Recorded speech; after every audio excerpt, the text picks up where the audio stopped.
Okay, we are going to welcome a whole bunch of very eager people into the room today. Um, Everybody's eager to get back to their new semesters, I'm sure, and they're ready to learn as much as they're ready to help the students learn and everything. I love it. I love that everybody's here today. Um, and those who couldn't make it here today, I know will be watching the replay later because this is being recorded.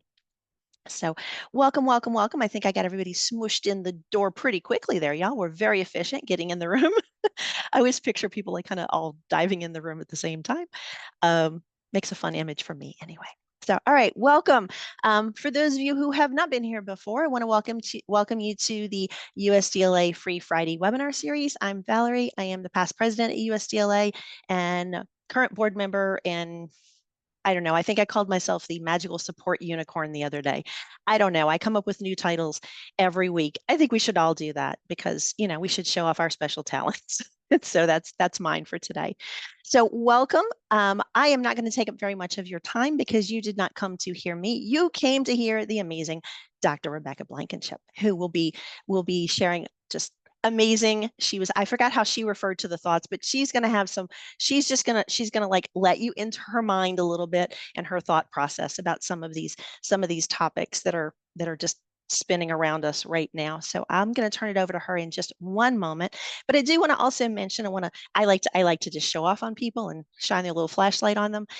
If you have been to the website recently, you might have noticed that we have brought the blog back, and back by popular demand, people would say. And Dr. Rebecca has posted several of our first blog articles. So please go check those out after you finish watching today. Don't do it right now. Stay here and then go read those later. But those are there. And you also have the opportunity. We welcome guest speakers. So if you have a topic that you would like to share about, we would love for you to submit that. If you have topics that you would like to present about, talk to me about that afterwards, because we are always looking for more topics and more speakers. Today, as I said, is being recorded. Afterwards, you'd be able to watch it over there on YouTube at usdla.tv. Many of our past webinars, past events are over there on our YouTube channel.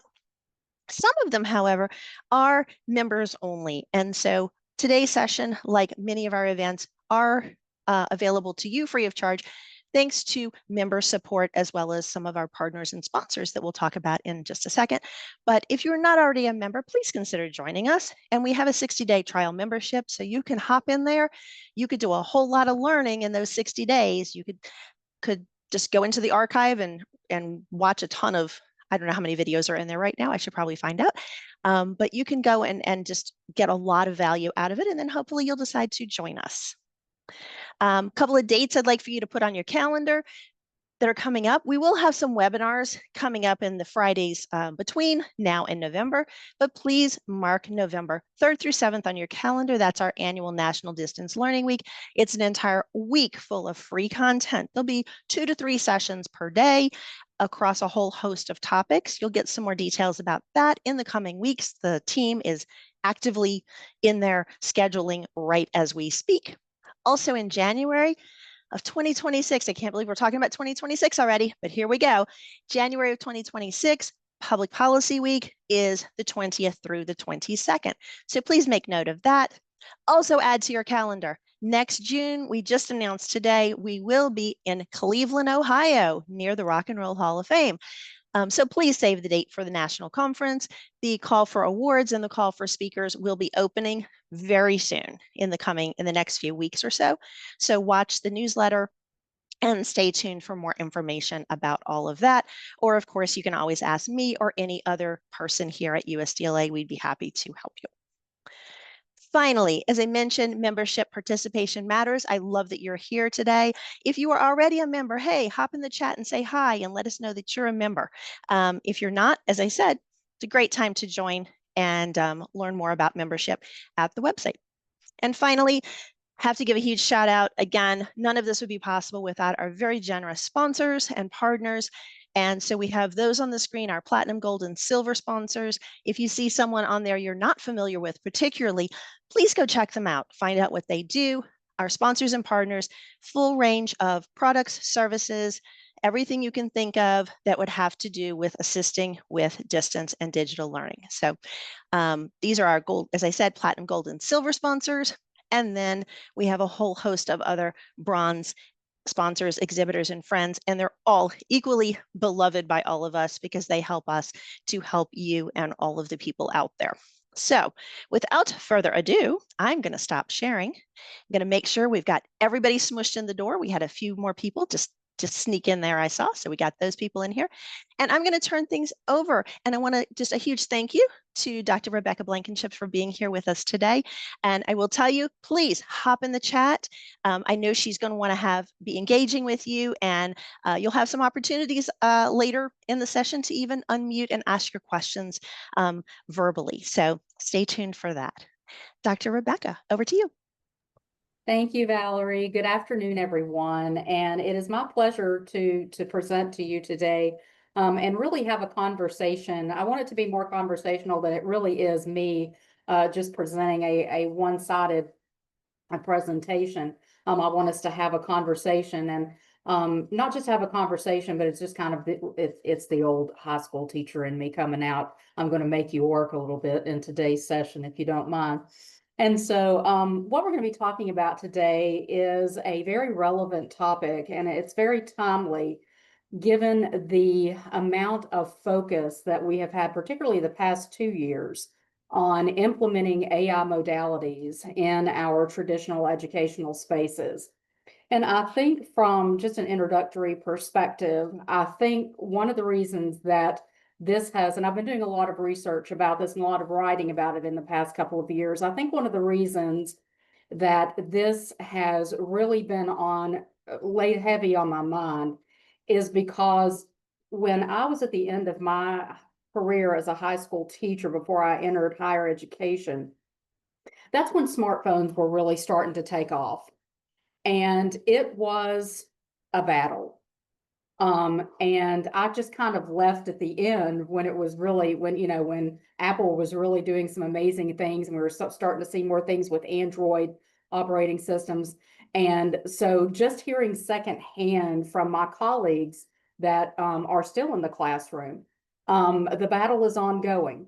And I think that what took place was when your little flip phone and your little Nokia phone, and you could text and play some cute little games on it. And then all of a sudden, we realized that there was some learning capabilities with that nice little handheld tool. You wouldn't necessarily have to go, I'm going to age myself a little bit. You wouldn't have to necessarily go and dig through the card catalog to find out what you needed to know about a particular topic. You've got the card catalog in your hand.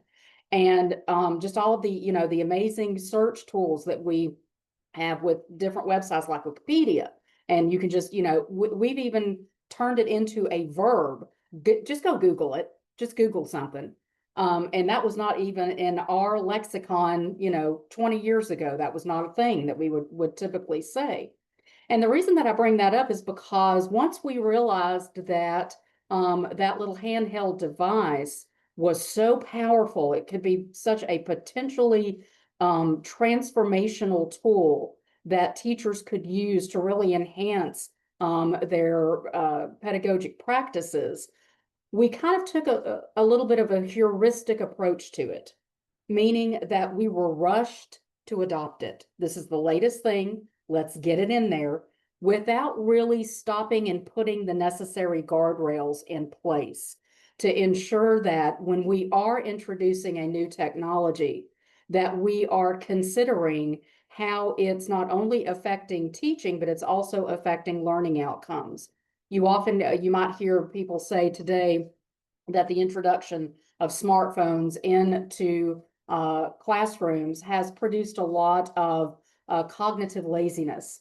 And when we think about the potential of what AI can do in our current classrooms in the digital era, particularly, there is that concern as well, that we are getting rushed to implementing it without stopping first to really have a deeper conversation.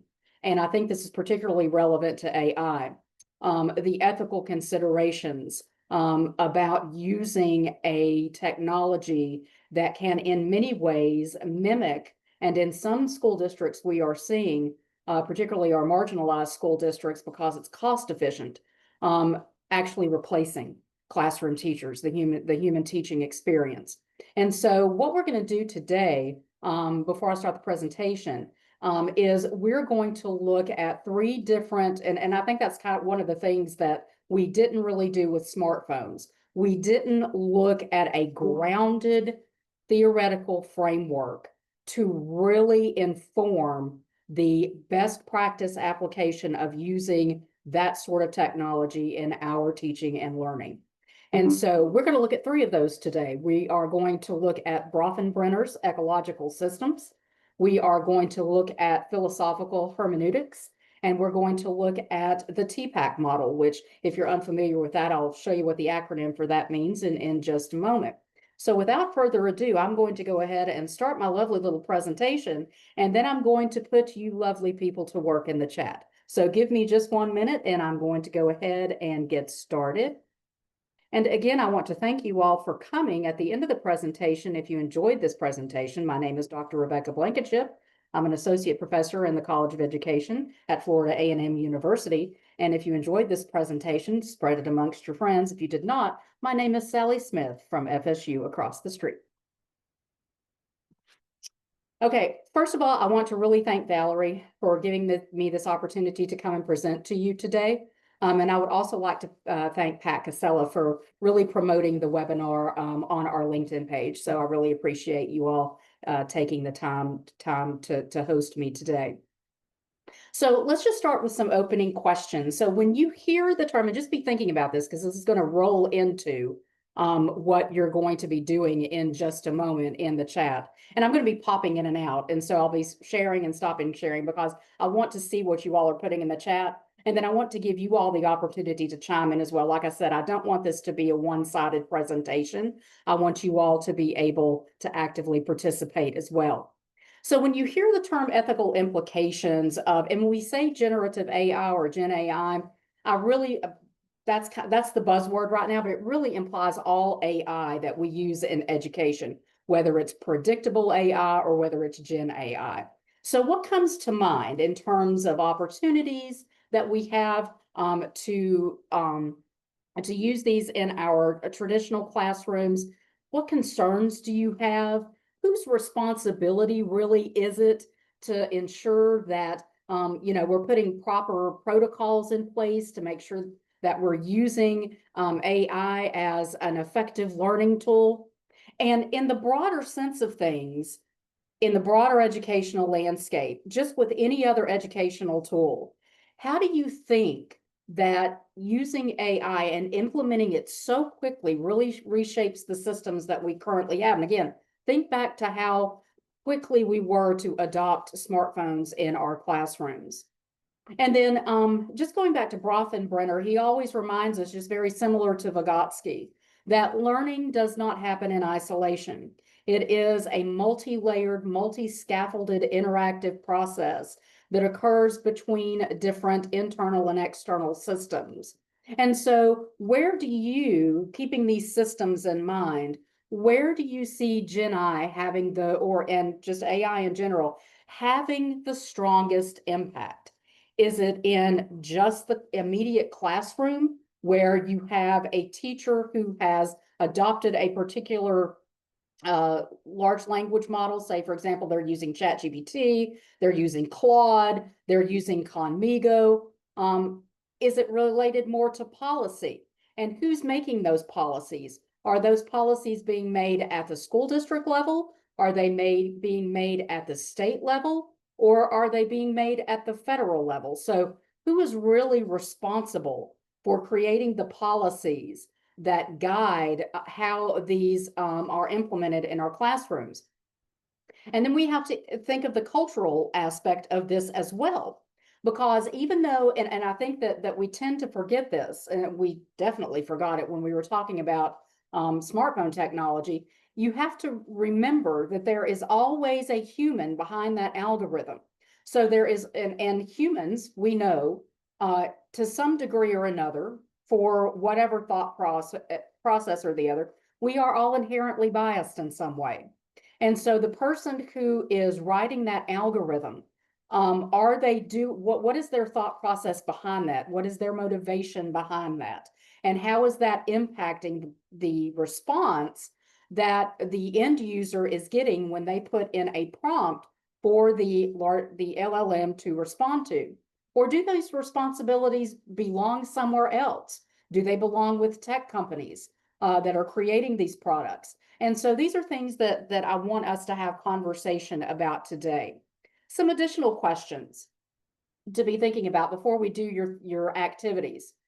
What risks are there really in transforming, changing, morphing what we consider to be traditional human to human learning into AI capable learning? Where does the human interpretation come in? Is that human interpretation that we typically associate with a face-to-face classroom, is that getting lost somewhere? Because even though AI, and we know this, that AI can very much, it's very conversational, you can teach it. And I've spent, since now ChatGPT is upgraded to its 5th version, I have been spending time with it, among all the other things I have to do to occupy my time. I get to teach my AI how to have a conversation with me.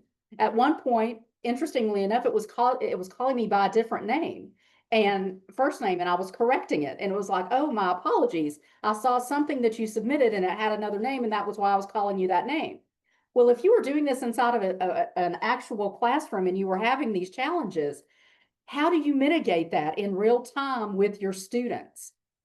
So is that human interpretation getting lost? And AI can't now, even though Sal Khan, who created Conmigo, his next iteration is to actually have the camera facing a student, and it can actually read the student's facial expression as the student is answering a question or doing whatever.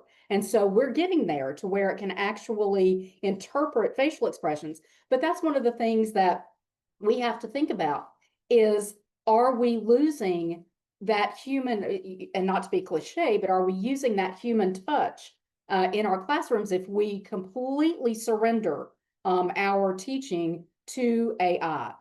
And so, because you're missing the classroom cues, and this goes back to Bronfenbrenner and it goes back to Vygotsky. You're looking at a facial expression, you're looking at body language, you're getting the sense and being able to read the tenor of a classroom, a human to human classroom. And how much of that is lost when we either partially or totally relinquish our instructional control to an AI model.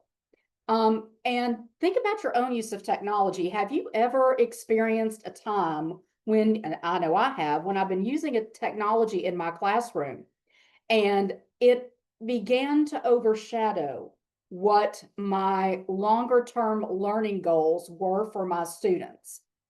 And I've had to dial it back. I'm just thinking of a simulation, and I won't say the name of the product, but I'm thinking of a simulation activity that I used, and it was based on avatars. And I did it for several semesters, and it just seemed like that the experience, and even the students expressed that even though it was meant to mimic what they were doing in their clinical experience, it was just not the same. They weren't just, there was an actor and they were given scenarios, and it was forced, is the best way to say it. And so that technology I removed because it wasn't being as impactful as I needed it to be. So have there been instances where you've used a technology in your class or your classes, or whatever your educational circumstance might be, where the learning goals were not actually realized because the technology was becoming too overbearing?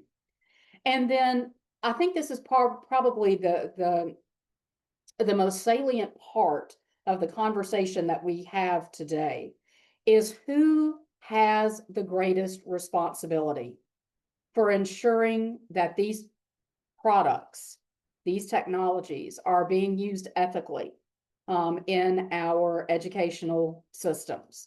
And again, we go back, is it teachers? Is it policymakers? Is it technology developers? And think also about, before we go to the activities, what ethical tensions do you imagine educators have when AI, and this is coming, we know it is, becomes more embedded in classrooms? How does the teacher mentality shift from the teacher being really the gatekeeper of knowledge and content in their classroom? How do they make that transition to teaching in tandem with an AI program to where they don't lose the human element of their teaching? How do they not lose their best practices when they're teaching? In other words, is there a skill erosion that happens if they start transitioning more and more and leaning more and more on that particular AI technology? So these are some things to consider as we're going along. But let's start first with an ethical primer. And we're going to look at it through 3 entry points. We're going to look at it through Bronfenbrenner at the macro system level, which, when we think about AI, it really is transformational at 2 levels of Bronfenbrenner. The outermost level, which is the macro system, and then the furthest most level, which is the chrono system, which is how it would affect us as time goes on. But when we're talking about it in the macro system, we're really looking at a cultural shift from where we were 2, 3, 5 years ago, with AI not being as prevalent in our classrooms as to where we are now. And then we're going to look at it from philosophical hermeneutics. And this goes back to talking about how interpretation is really, and being a linguist, this is in my wheelhouse, how interpretation is really central to learning. And so while we can teach in a face-to-face situation, and we can see, because we can see the human in front of us reacting, we can teach register. We can teach vertical register, which is your more formal speaking, and your horizontal register, which is your more informal speaking. And we can teach students what things connote versus what they denote.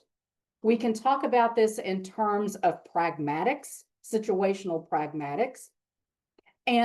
But if we're using AI and AI can't see the human and can't really discern between what the intent of the language was versus what they're interpreting it to be, how does does it replace human meme making? I think that's where we're at the very early precipice of understanding how these will affect our educational practices long term. And then finally, we look at TPACK. And when we think about technology in our classroom, we all know, if you're a classroom teacher, the very first week of classes, there's always some new thing that an administrator learned about in a workshop over the summer, and it's now the new thing. It's got the wow factor, and they want you to use it in your classroom without really giving you a deeper rationale as to why you need to use it. And I like to say, and I'll say it towards the end of our conversation as well, you don't just have to use technology for the sake of using technology. Technology is not necessarily always the answer that we're looking for. And I think that also underlines the deeper conversation that we need to be having. And we are starting to have it, but I think that we need to accelerate the conversation just a little bit more as we are seeing the rapid progression of these AI modalities coming out, that we really have a responsibility to preserve critical thinking and deeper learning. And that's where that human aspect has to be taken into consideration when we're thinking about the ethics of adopting AI partially or fully into our traditional settings. Now, I'm putting you to work. So in the chat, and these are individual activities, however, we will be having more of a group conversation. And so when we get done with the 4 activities, we will have conversation about, so keep your notes somewhere, and of course it'll be in the chat, but I will let you unmute yourselves because you don't want to just hear me droning on and on for an hour. I want us to have conversation. So your first activity, and drop this in the chat. We're starting with mapping the ethics of genAI in education. When you think about genAI in your classroom, what's the very first, and these are all going to tie in together, okay? So what is the very first ethical concern or opportunity that comes to mind? What's your first ethical concern or opportunity that comes to mind? So go ahead and drop your comments in the chat, and I'll give you just about a minute or two to do that.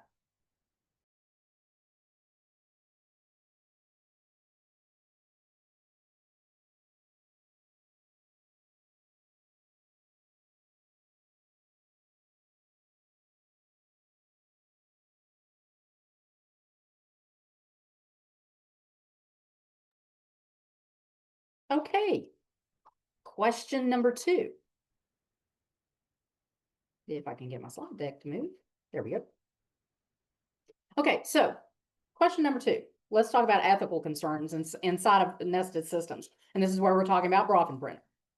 Okay, so take your ethical concern that you just put into the chat. And now what I want you to do is I want you to put it in terms of what it would look like at the classroom level, which would be your microsystem, what it would look like at the meso and ecosystem level, which would be the outer layer, the school, the district, the community, the state, and then what it would look like at the macro system, how it could potentially create a cultural or societal level shift from where we are right now. So take your ethical concern and place it, and I've given you some examples. So for example, at the classroom level, and this is a big issue right now in higher education, and I know those of you that are in higher education, well, even in K through 12 education, it's concerned because we're looking at plagiarism and not using chat programs to do homework or write an essay, etc. But then on the other side of that, there's the positive, right? Because like, I'll harpen back to Conmigo. It's a tutor. It's created to mimic a tutor that you would hire ordinarily for your child in an after school program, okay? So at the meso and exosystem level, equality of access, because not all of our school districts, and we learned this very quickly during the pandemic, that there is a tremendous technology gap between school districts, even within inside of a state, let alone nationally. And so if school district A, which is a more urban school district, doesn't have the means to afford an AI program being implemented into their curriculum, is that putting them further behind? And this goes to, that also could feed into, and I have given you answers. You need to answer this yourself. This goes into the macro system because that can very definitely affect what's happening at a broader societal level, because we already have a technology gap. We have learning gaps that we know exist between urban, rural, suburban, Native American school districts. And if we just jump into, just like we did smartphones, if we just jump in feet first and we don't consider that there might be school districts that can't afford to use these types of technologies, they don't have the computer capacity, they don't have in their schools, they don't have other technology infrastructure, like they don't have the system servers to be able to support the amount of processing power that it takes to run these programs. What sort of gap are you continuing to widen among these school districts and among our students? So as you're putting your ethical concern in there, keep that in mind as an example as well. And then the third thing, this is where the hermeneutics comes in when we are talking about how we interpret AI output and the mean making of using these large language models that we know are created around natural language processes, is the way that I interpret what, and this is all, you could also talk about this in terms of semantics and pragmatics, but I'm not going to go down that rabbit hole with you today.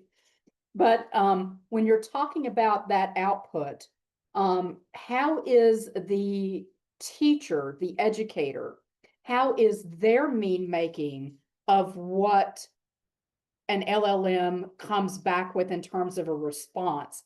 How is that mean making different than a student's interpretation of it? And I think that's, again, when we have that conversation about who is responsible for teaching how to use these technologies in an ethical and practical and best practices way to ensure that students are interpreting whatever response is being given to them in an accurate way. And again, that's where the teacher, the human teacher, has always been the gatekeeper of content. But now we're transitioning it to something that, yes, we can teach it, but is it always going to be correct? And we know that instinctively, and having worked with it, we know that the answer is no. But then how do our students know that? How do they know that whatever information they have put, and I did a little test with a couple of my classes and did a little, I like to call it a quick and dirty research project a couple of years, or not a couple of years ago, last semester. And we did that. We played around with them creating a lesson plan by themselves versus letting the chatbot create it. And they couldn't believe the difference between a human creating it and the chat, because there were so many things that if they were not specific enough with the chatbot, that the chatbot missed. And again, just totally removing that human element, they could see that the lesson plan that was created by the chatbot was completely inadequate for the lesson they were trying to teach. But then how would they know that? Well, because they have the human behind them demonstrating to them where the disparities are between the human and the machine. And then finally, your final little activity before I stop sharing and we can have a little bit of conversation, is to look at how we bridge all of this with the TPACK framework. And TPACK stands for Technological, Pedagogical, and Content Knowledge framework that was developed by Mishra and Kohler back in 2006 in response to Schumann's original idea of pedagogic content knowledge. And so they went in and added the technology component to it. And you see the intersections of, there are several dyads that work in tandem together in terms of informing how technology works with pedagogy, how pedagogy works with content knowledge, how technology works with content knowledge, and the like. And we can look at those in just a few minutes. But do these issues come from just the technology? Does it come from just the teaching? Does it come from just the content, or is it the way that these things intersect? And my argument is that it is the way these things intersect within these nested systems that have been identified by Bronfenbrenner. So if you'll go ahead and drop your last little comment in there, I'll give you a couple of minutes to do that. And then I am going to stop sharing my screen so that we can have some preliminary conversation. And I am keeping my eye on the time. I thought I was going to run under an hour and I might run over. So just me talking around. So let me go Don't ahead. worry, I don't kick anybody off the lawn. Okay. Good to know. Good to We know. don't self-destruct at the top of the hour. Don't worry. Okay, sounds good. Okay, let's go ahead and just kind of look down in the chat. And if you would like to have conversation at this point, you're not obligated to, obviously, but if you would like to chime in and have a little discussion, please go ahead and raise your hand, unmute yourself, and we welcome any comments that you have before we begin the remainder of the presentation. Don't be shy. I think they weren't shy in the chat. There's quite a bit of good information in the chat. So while people are getting their thought together, I'll also just remind people, please, before you leave the session today, save this chat. I went in and I actually typed the questions for you. So you could go back later and you could do this activity again, or perhaps with some colleagues. So those questions are in the chat for you. So you can do that. I'll just go ahead and go through here. So I like some of the things that you're saying. For example, a positive could be that you're using it, and Marty said this, you're using it to enhance your responses, but not as a replacement. And I think that that is sort of where the thought process is right now, that we're looking at it more to be a supplement rather than a replacement. But again, I go back to the practicality of this when we're looking at school districts who are facing very diverse challenges. For example, short staffing, they're short staffed in critical teaching areas. They're not, and the other thing that and we hate to say this, but it really does boil down to the monetary aspect of it. Chatbots don't have to pass professional exams, and that's a consideration. They can get into a classroom they can be implemented very quickly with what we're seeing right now is very little regulation. I like what Sangeeta, I hope I said your name right, says about copyright.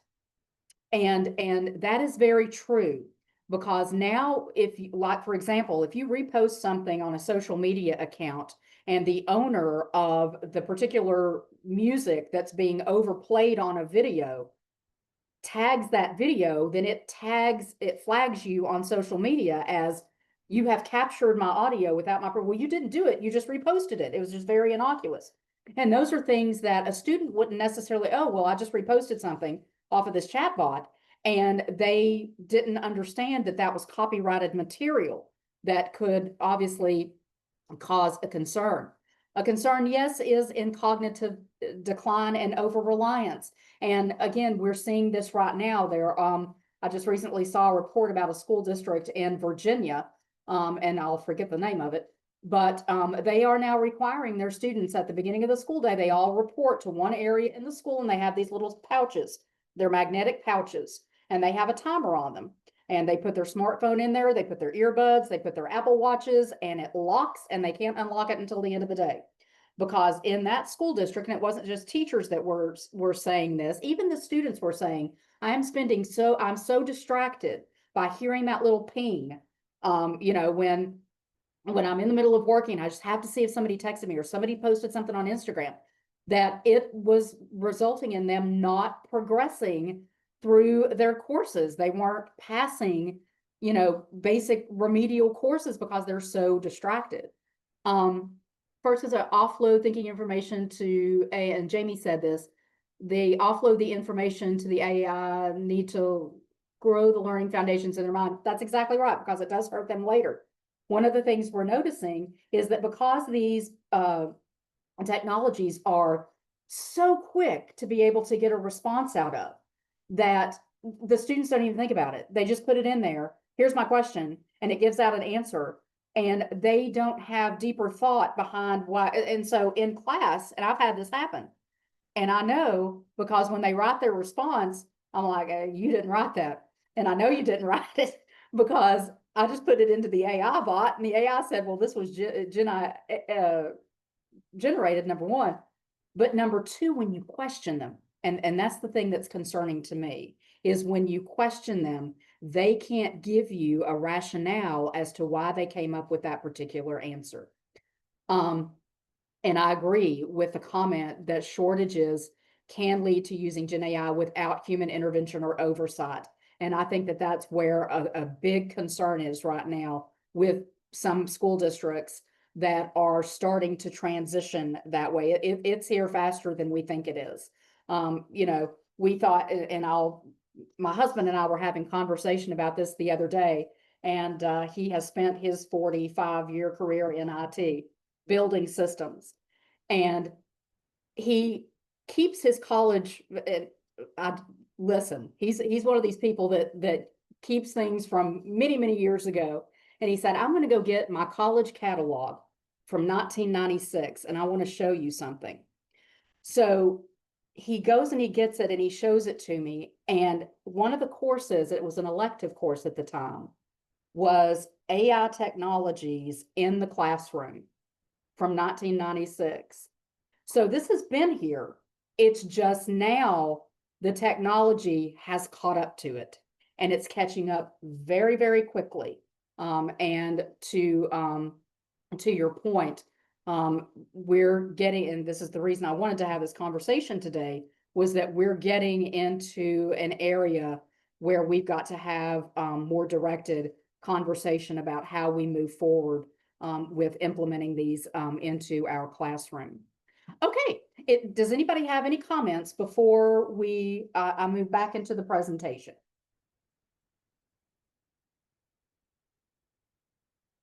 This is too bad that it is not my actual classroom, because I would be unmuting folks and calling on folks' names, but I won't do that. I will not go back into the teacher zone.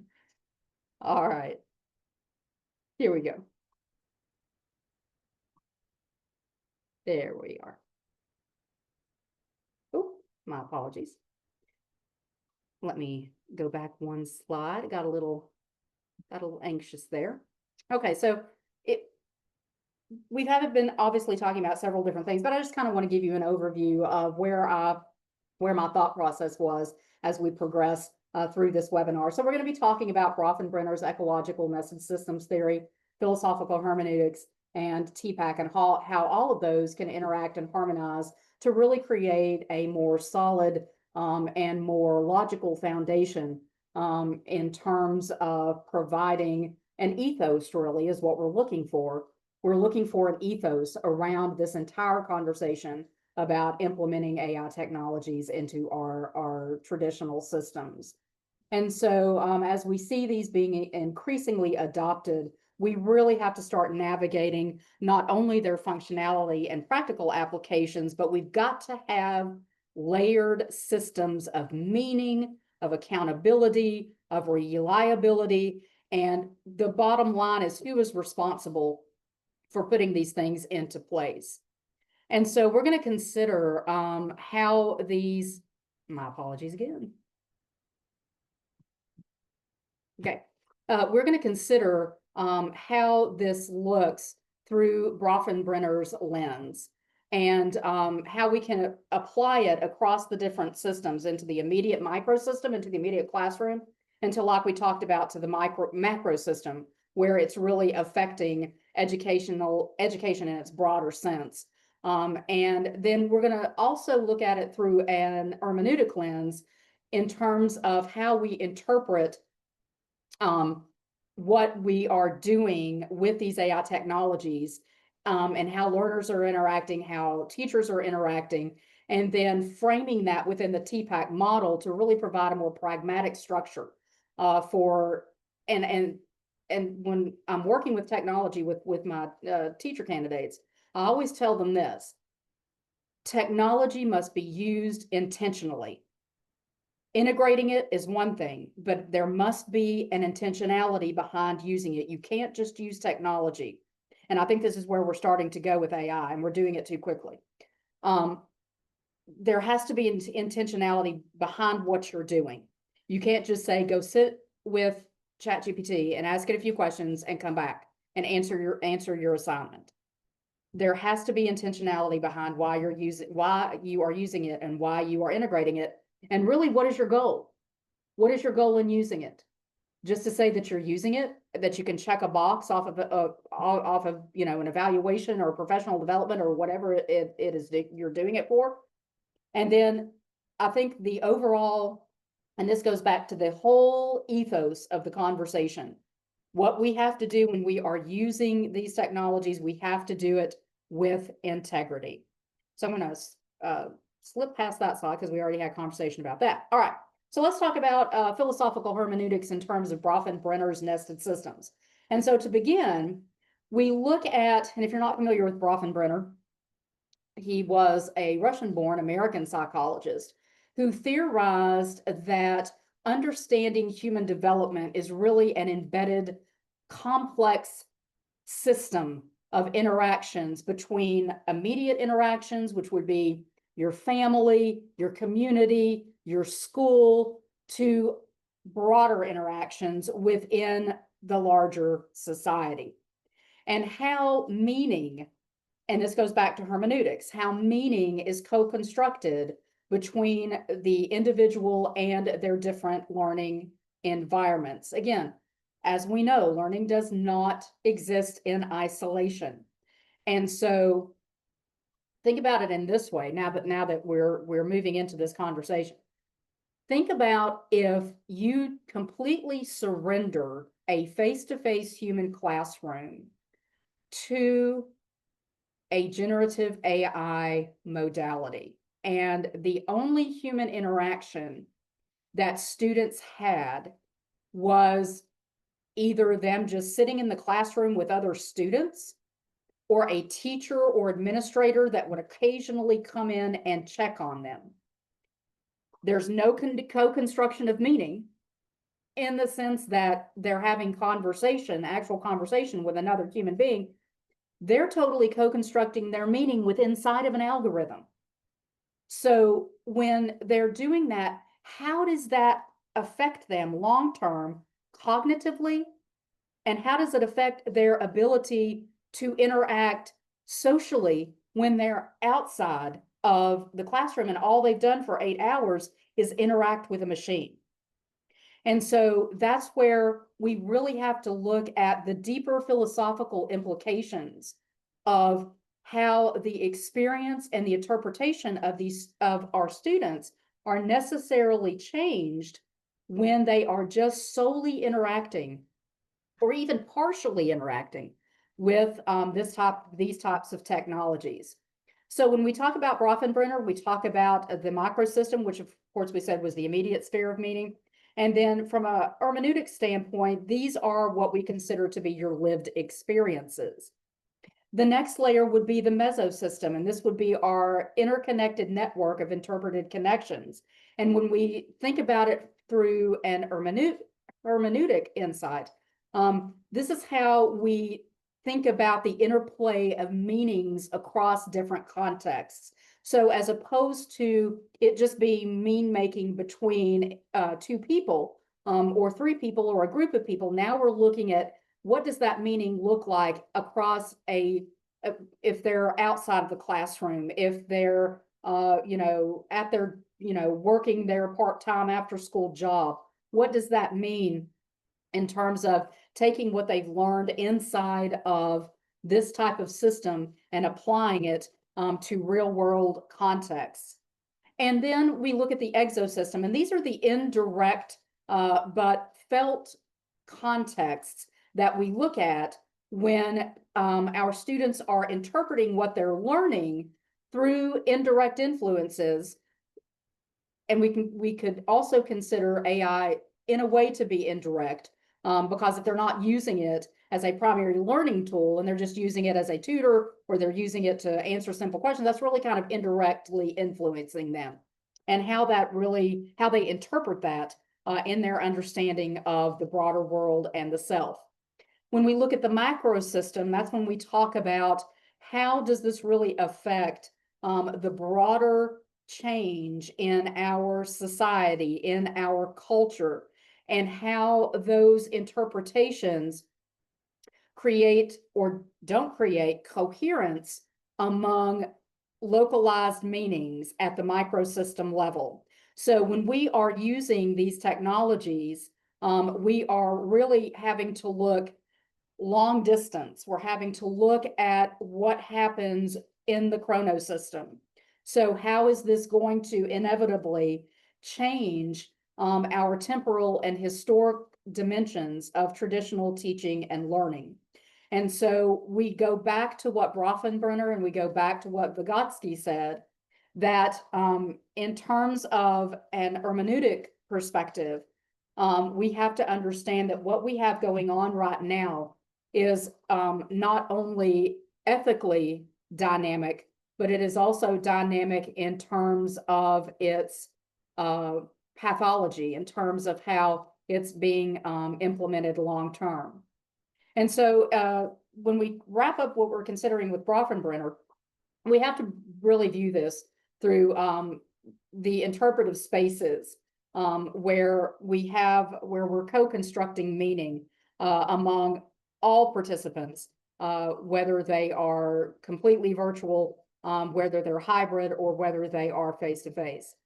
So as we know, when we talk about education obviously is something that is nested, just like Bronfenbrenner noted, is nested in different types of systems. And so when we look at the microsystem, we're really looking at classroom use. How is AI being currently used in classrooms? We're looking at teacher and student interactions. And this is, I think, a big point of conversation for me, and that is equality and access. Are we using these tools in an equitable way by providing resources to schools who may be underfunded or facing staffing challenges so that their students are learning at the same pace and competitiveness of their fellow schools and school districts? When we look at the mesosystem, this is where we're looking at teacher collaboration. What are they doing in terms of professional development? This is a big conversation we're having in teacher preparation programs right now, is that a lot of times our teachers approach technologies just as an afterthought. And I like to call them digital soft skills, where they can do things mechanically with, and Holland-Locks talked in 1976, talked about this in terms of levels of use. Most of our teachers and our teacher candidates, they can do, they can whip out a Word document, whip out a slide deck, no problem. But when you get them to the point of intentional integration, they haven't made that next step. And so that's where that enhanced professional development comes in. We also talk about it in terms of family engagement. You want to write a quick email to a parent, pop it into ChatGPT. And then the parent brings it and says, it doesn't look like the teacher wrote this to me. It looks very generic. And so you have to consider, when you're using these things, how it can negatively or positively impact family engagement. And then what that looks like in terms of the student and how they're interacting with their community. So for example, we could see some very positive things AI could be used for students to work with community organizations where they're coming up with, using AI to come up with solutions to some sort of community problem, where they're taking real world data and manipulating it inside of an LLM to better inform and help their communities. And then we look at the indirect influences. And these are some of the things that happen behind the scenes that you may, as an educator, you may directly know about, or you may indirectly know about, but it is impacting you in some way. And that's when we get into the policy making and the decisions by school districts and administrators as to how these types of technologies are going to be. And again, I want to go back to the smartphone, because they just came and they were there, and there were really a lot of school districts and administrators relinquished that authority to regulate them to classroom teachers who were woefully surprised and a lot of times underprepared of, how do I deal with this all of a sudden? And so that's where that greater conversation in the ecosystem has to come between these policymakers and these administrators as to how this is going to be regulated. And there's also the responsibility of the companies that create these tools in terms of how they function, what they're intended to do, any algorithmic bias that might be behind a program. And then this is where we get into the broader discussion as to how we implement this into our teacher training program. And then at the macro system level, you're looking at cultural values, ethical norms, and policy and law. And so we talk about things like authorship, originality, copyright that was mentioned earlier, academic integrity. Sitting as an editor of a journal, we now are getting journal articles that are written in AI. And so now we're having to implement new policies AI plagiarism policies, that your research and your work has to come from your own mind and not being created from a chatbot. And then also at the national and local level, we are looking at data privacy. We're looking at standards as to how AI is used. And I am coming up right on 2 o'clock. And I am not remotely through, but what I'll do is I'll get to, I had some other things to share with you as well. But maybe Valerie, we do a part 2. I was going to say we have a couple of options. We can pause for a second just for those who do have a hard stop at the top of the hour, and thank those of you who do have to drop off. And then I was going to leave it up to you. You can continue if you have the time and availability to continue to finish this out, what you wanted to share with us today, or we could come back for a part 2. I'm going to leave it up to you, what you would prefer to do, because there's so many questions, and I just wrote down 3 as you were talking. So, Well, I guess I could continue if that works for everyone. And yeah. if you And for those who have to drop off, just remember it's recorded, and I will do my very best to get an email out to you so that it's in your mailbox on Monday morning, so that you can watch it and share it. And this is Rebecca. It's not Sally. And that reference will make sense if you were here at the top of the hour and yes, heard her very good joke at the beginning. yes. All right. Well, I'm just going to go ahead and continue, and we'll just continue to have conversation. I'll try to Perfect. Thank you. quickly as I can. Okay. And when we talk about obviously how GenAI is going, these models are going to change over time, and that's when we look at the Chronos system, because we know that we see the rapid acceleration of their implementation in our schools, and we're already seeing systemic changes in terms of personalized learning, how we can collaborate globally with these technologies. And so GenAI, again, does not exist in isolation. It's going to be nested within these within our current educational systems.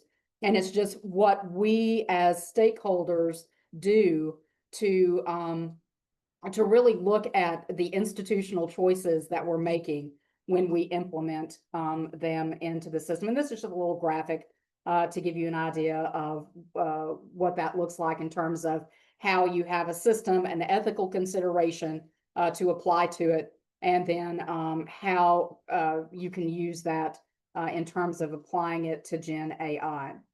Now, moving on to the TPACK model, and you see the little X there, and I'll explain that in just a minute. You can see the interrelation of technology, pedagogy, and content knowledge. And the X was added a few years ago by Mishra and Kohler to include context, which is very, very relevant when we're talking about Bronfenbrenner and we're talking about hermeneutics, because it really is the interpretive context that does an interplay between the larger domains, the external domains, which you see in the middle, and then their dyads or their subdomains that you see on the periphery of this particular model.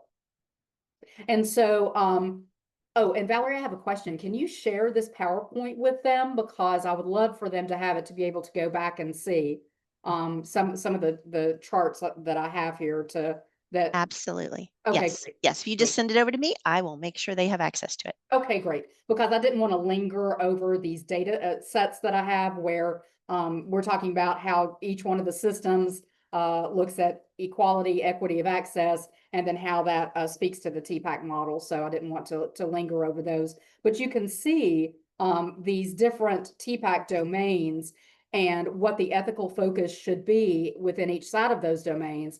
And then a classroom strategy is how you could implement that particular, main domain into a practicing classroom. And then again, here we have the dyads of TPACK and how you can address ethical concerns using the TPACK model in your nested classroom systems.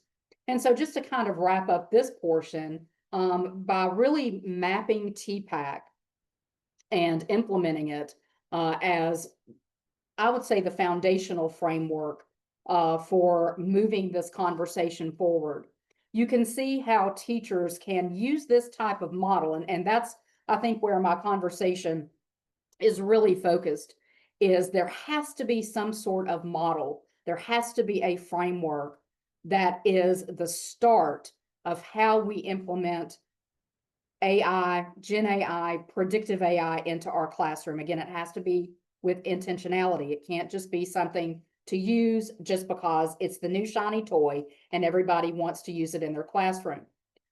Because at the end of the day, there's still going to be hopefully a human in that room that is the guardian of helping students understand content, how to interpret, going back to hermeneutics, how to interpret what an AI program is telling them, to really cultivate longer term learning, deeper cognitive development, and ensure that they can, just to put it simply, think. Because there's such the rush to use this, that a lot of times the thought behind it gets kind of lost. And so as I'm concluding some final thoughts, AI is really a nested actor in this whole scenario. If we go back to Bronfenbrenner, it really does pass through each of those ecological layers. And it's really being influenced right now by a lot of different factors, including the broader educational ecosystem, policymakers, software engineers, technology companies, etc. If we look at its impact on the microsystem, obviously we're looking at how interactions are changing between students, parents, and teachers. When we look at it at the mesosystem level, AI has the potential, particularly if you think about students who are in more isolated areas, that their school might be an hour away, or they're because their school is at a distance, their teacher is somewhere at a distance. They might be working in an urban area, and their school might be in a rural area somewhere. And so AI does have the ability to bridge those gaps, those connection gaps, those collaboration gaps among students and their broader community. And then when we talk about the ecosystem influence, we're really looking at policies, decisions, and all of those things that directly or indirectly shape how we use it in classrooms. And then the significance at the macro system level is obviously how this is changing us ethically, and how it's changing us culturally and society, and in society in the longer term. And we look at it in terms of a couple of things. We look at it in terms of equity, equitability, and expectations around learning, and how that learning looks in terms of authorship, and in terms of, are students creating things themselves, or are they just totally relying on an AI chatbot to do it? And then the longer term.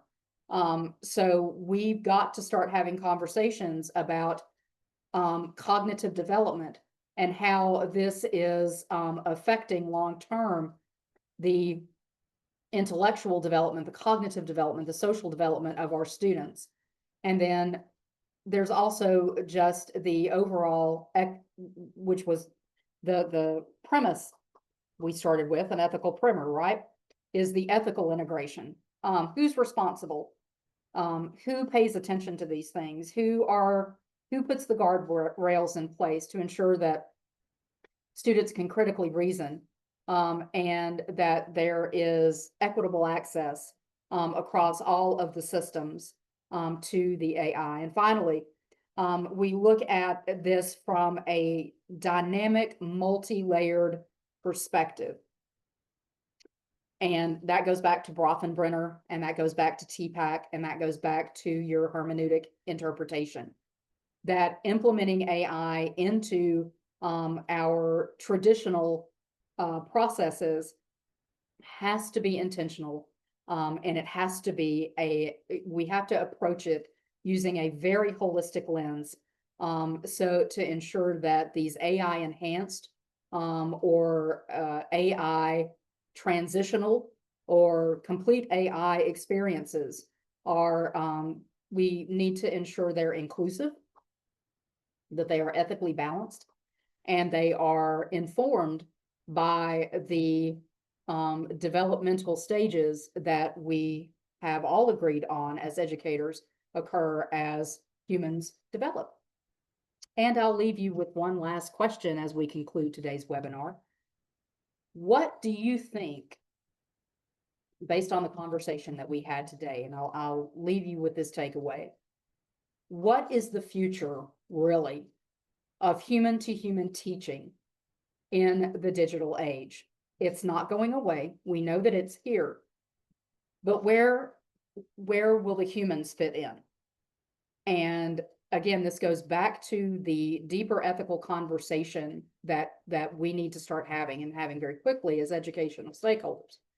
Are we entering an era, and this is a distinct possibility, and I think it's going to be here sooner rather than later, where we could potentially be entering a two-tiered educational system, where one tier is a completely human-to-human experience that almost becomes like an artisanal product that is only accessible to those who can afford to pay for what will probably be exorbitant tuition fees, to be in a completely human-to-human learning environment. And on the flip side of that, are we entering an era where, as we discussed earlier, we have school districts who are in distress, and they turn to AI products to fill in the gaps of not having qualified teachers, not having certified teachers, not having teachers that are highly competent in teaching certain content areas or teaching specialized populations.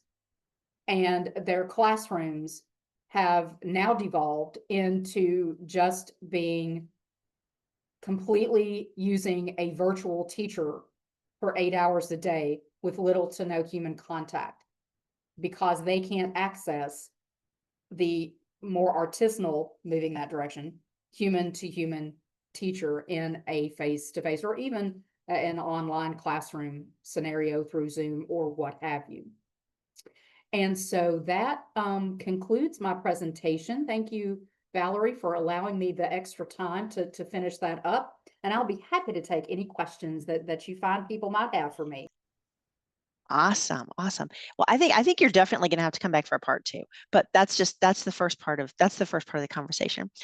There were a couple of questions in the chat. I know Amanda Major said she had to step away, but at least we can get some answers on the record or on the recording for her, because I know she'll check back on that later. So just for everybody's benefit, some of you might not be able to see the chat right now. She wanted to know if you have any recommendations for reviewing learning tools with some AI components, and how do you recommend reviewing their accessibility and privacy security? And I think you're muted. I am. There we go. I want to hear all the words. I do. I think that, first of all, it depends on what your institutional setting is. If you are higher education, you're looking at using different tools. For example, you might be thinking about using a ChatGPT, Grok, Gemini. What I do and have done is, when I'm using those, I typically rely mostly on ChatGPT, basically because it's the first one that came out. But having put information into Chat, Grok, and Gemini, Chat tends to be the most accurate of the three in my experience. Gemini can get a lot of things wrong, and I have experienced that with that, and I know that they've done some updates on it, but when I first started using Gemini, I was like, oh, that's wrong, that's wrong. But if you are using it in a K through 12 setting, you need to be using programs like, for example, Conmigo, because it is specifically, or Claude, they are specifically designed more for the K through 12 setting and they have more privacy guardrails behind them. Unlike the other open AI, like Chat, Grok, Gemini. They're while they do have some security behind them, it's not the sort of layered privacy that you need when you're working with younger learners. The other thing that I also do when I'm using these programs is I don't put information in there that I think would jeopardize me in a personal way in any way. I keep it extremely to the point of the content of what I'm trying to go after. So not putting personal details in there. It knows my name, that's fine. But anything else, it doesn't know my date of birth. It doesn't know any of my, it probably knows where I am. Although I tend to turn location services off when I use any sort of social media or whatever. But that's where it's up to you to decide how much you want it to know. And my suggestion is select your products, see what their target audience is meant to be, do a comparison between them, and then land on the one that you think is going to be the most impactful for the learning outcomes that you're looking for. Thank you. Thank you. Yeah, and I'll just add there, I don't have like 2025 numbers, but I know a couple of years ago, I think it was Athabasca College did a full survey of all of the of the main, I'm not going to say all of the main LLMs, and none of them are accessible. So to her question about accessibility, I think that is something that is going to that's something that we're going to have to really deal with. And that was one of the notes I wrote down when you were talking about the cell phones, taking the cell phones away. I was talking to somebody this week, and they're in a state that has a statewide ban on devices. It doesn't say cell phone, it says electronic devices. And the question was, and it doesn't specifically say on site versus online schools. It's a blanket thing. And the question was, what about students who need assistive devices? Sure. So like to your point, there's like 1,000, like each one of the questions like that we talked about today, there's like 1,000 more that are going to crop up. So that's what I said. I think you definitely have to come back because there's, I mean, one of the other ones that came up recently, we actually had a webinar about it a few weeks ago. We didn't get into the AI piece, but when we're talking about like having an AI experience, a total AI experience, let's say, that bumps up against legislation like regular and substantive interaction. Like, how do you have that if you're going to say, well, we're just handing this over, and what does that look like? And so it just, yeah, it opens up all these things. And now this week, Otter AI was sued in California. They're violating privacy and, you know, not even getting consent for recording people and all these things. And oh my God, there's so much. Right. And well, one of the other things that you also have to consider is that I think, was it Chat that was recently hacked? I can't remember. I think it was Chat that was recently hacked. These systems, unless they are very locked down, they are subject to being hacked. And so I'm just going to old school myself. Part of my dissertation many years ago was using Second Life. And Second Life at that time, it was the wild, wild west of XR and VR. And I was right in the middle of a lecture with my students and my little avatars and my cute little classroom I set up. And somebody and I thought I had everything locked down, and apparently I did not. And somebody just randomly flew in and crashed my class and did some things that were not exactly appropriate.